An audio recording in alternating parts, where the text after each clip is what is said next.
किसी ने बहुत ही शानदार बात कही है कि साख रहेंगी तो फूल भी आएंगे, पत्ते भी आएंगे। आज दिन बुरे हैं तो क्या, कल अच्छे भी आएंगे। नमस्कार, राम राम, सत श्री अकाल। मैं आपका भाई, आपका दोस्त आलोक कुमार गुप्ता। साथियों, एक कहानी बहुत ही छोटी सी। एक व्यक्ति अपनी गाड़ी से उतरकर बहुत ही फास्ट स्पीड में एयरपोर्ट के अंदर एंटर करते हैं। वहाँ पे बहुत ही फास्ट पहुंचकर अपने फ़्लाइट पे बैठ जाते हैं और अपना लैपटॉप खोल लेते हैं। उनके बैठते ही थोड़े टाइम बाद फ़्लाइट टेक ऑफ करती है और वो बहुत ही खुश हो जाते हैं कि मुझे बहुत ही फास्ट और कम समय में मैं एयरपोर्ट पहुंच गया, जबकि ट्रैफिक बहुत ही ज़्यादा रश था। उनको इस बात की खुशी थी कि मैं आज एक इवेंट में जा रहा हूं जहां पे उनको एज ए स्पीकर बुलाया गया था। अब उनके मन में बहुत सारी चीज़ें चल रही थी और वो सोच के खुश हो रहे थे कि मैं वहां पहुंचूंगा, वहां क्या करूंगा, कैसे करूंगा। और वो अपना लैपटॉप खोलकर वहां की प्रिपरेशन कर रहे थे कि मुझे वहां पे कैसे स्पीच देनी है, क्योंकि वहाँ उनको लोग सुनने आने वाले थे। कैप्टन ने अनाउंस किया कि आपको फ़्लाइट टेक ऑफ करने वाली, टेक ऑफ हो जाती है। उसके थोड़े टाइम बाद इनकी ज़िंदगी में सब कुछ बहुत अच्छा चल रहा था। ये बहुत ही खुश थे, बहुत ही अच्छा चल रहा था। लेकिन इनके साथ गड़बड़ आसमान में हो गई। कैप्टन ने अनाउंस किया कि बहुत ही तेज़ बारिश के कारण, आगे धुंधा कोहरा होने के कारण और आसमान में बिजली कड़कने के कारण हमारी फ़्लाइट किसी पास के एयरपोर्ट पर इमरजेंसी लैंडिंग करेगी। अब ये इनका इतना सुनते इनका माथा ठनक गया। अब इन्होंने बोला कि मैं इतनी जल्दी में हूँ कि मुझे किसी इवेंट में पहुँचना है और मैं इसलिए फ़्लाइट से जा रहा हूँ और अब बीच में ऐसा कैसे हो गया। ये एयरलाइंस की जो स्टाफ होते हैं उनके ऊपर तड़कते हैं, भड़कते हैं, उनको भला बुरा कहने लग जाते, शुरू हो जाते हैं। फिर वो लोग इनको समझाते हैं कि सर हमारी मजबूरी है, हम कुछ नहीं कर सकते इसमें। तो उनके पास में एक व्यक्ति बैठे होते हैं, वो इनको समझाते हैं कि सर मैं आपको जानता हूँ, आप डॉक्टर पटनायक है ना, आप जिस इवेंट में जा रहे हैं, जिस प्रोग्राम में, उस प्रोग्राम में मैं भी जा रहा हूँ।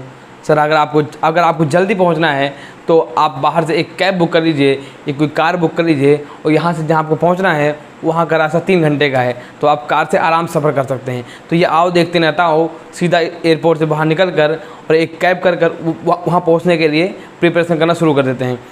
और इनको एक कैब फटाक से मिल जाती है। वो बोलता है सर मैं आपको 3 घंटे के अंदर पहुंचा दूंगा। और ये उससे बार बार बोलते हैं कि आप जल्दी पहुंचना, आप जल्दी पहुंचाना। वो बोलता है पहले से कि मैं सर आपको जल्दी पहुंचाऊंगा, पर ये उसके पीछे पड़े रहते हैं कि आप जल्दी करो, जल्दी पहुंचाओ। तो वो बोलता ठीक है सर, मैं आपको जल्दी पहुँचाऊँगा। अब कैब वाला बिठाता है इनको, इनका रेट बहुत तय होता है। इन्होंने उसको 1000 रुपये अपनी तरफ से एक्स्ट्रा भी दिए कि आप जल्दी पहुँचा दोगे, मैं आपको 1000 रुपये एक्स्ट्रा देता हूँ। वो पैसे ले लिया।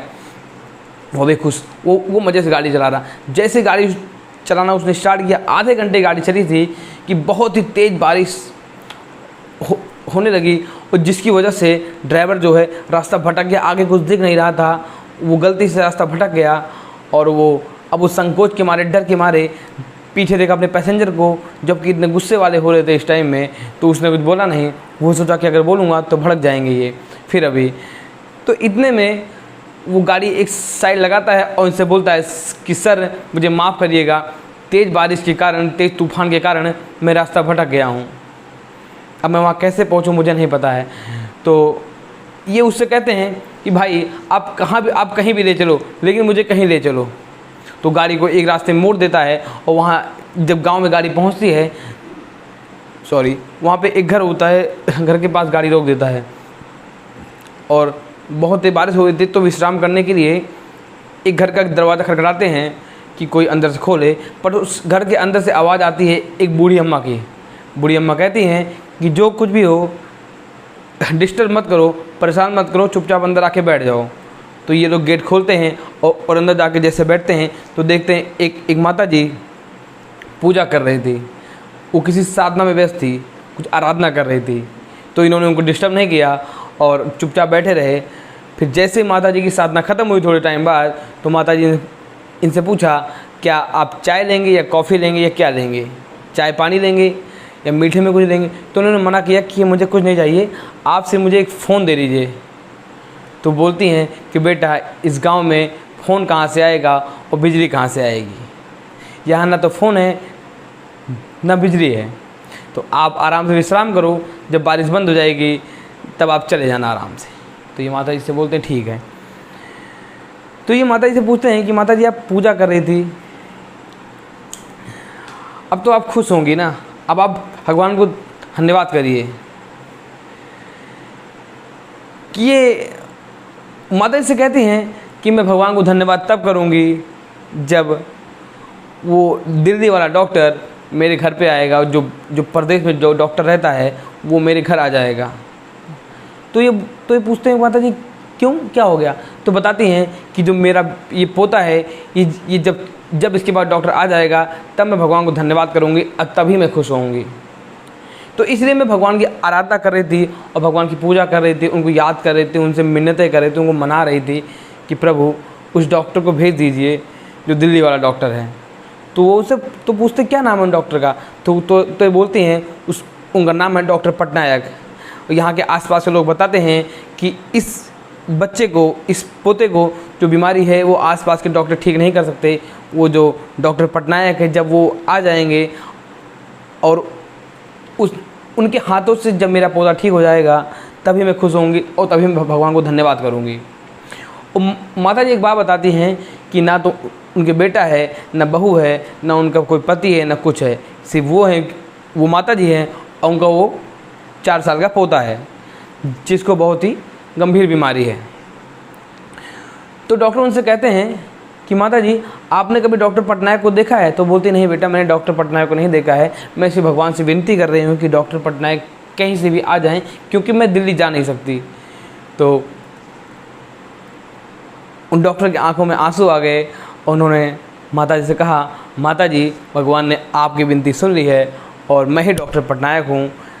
माता जी हुआ कुछ ऐसा कि मैं जब फ्लाइट में बैठा, तेज़ हवा के कारण, तेज़ बारिश के कारण मेरी फ़्लाइट एक इमरजेंसी लैंडिंग कर गई और वहाँ पे जो छोटा वाला एयरपोर्ट था वहाँ से मैंने एक टैक्सी करी वहाँ अपने डेस्टिनेशन पे पहुँचने के लिए, जहाँ मेरा प्रोग्राम था, जहाँ मेरे को एज ए स्पीकर बुलाया गया था। लोग वहाँ मेरे को हज़ारों की संख्या में लोग सुनने आने वाले थे, मैं वहाँ पहुँच नहीं पाया।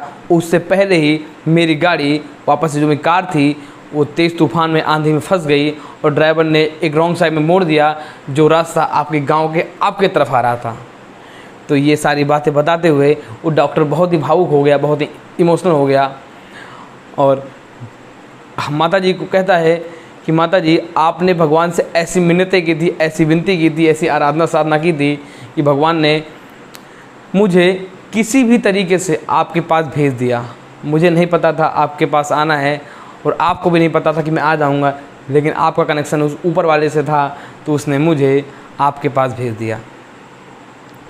तो साथियों लास्ट में बस इतना ही कहना चाहूँगा, तेरे दर पे आने से पहले मैं बहुत कमज़ोर होता हूँ, पर तुम्हारे दहलीज पे कदम रखते ही मैं बहुत कुछ और होता हूँ।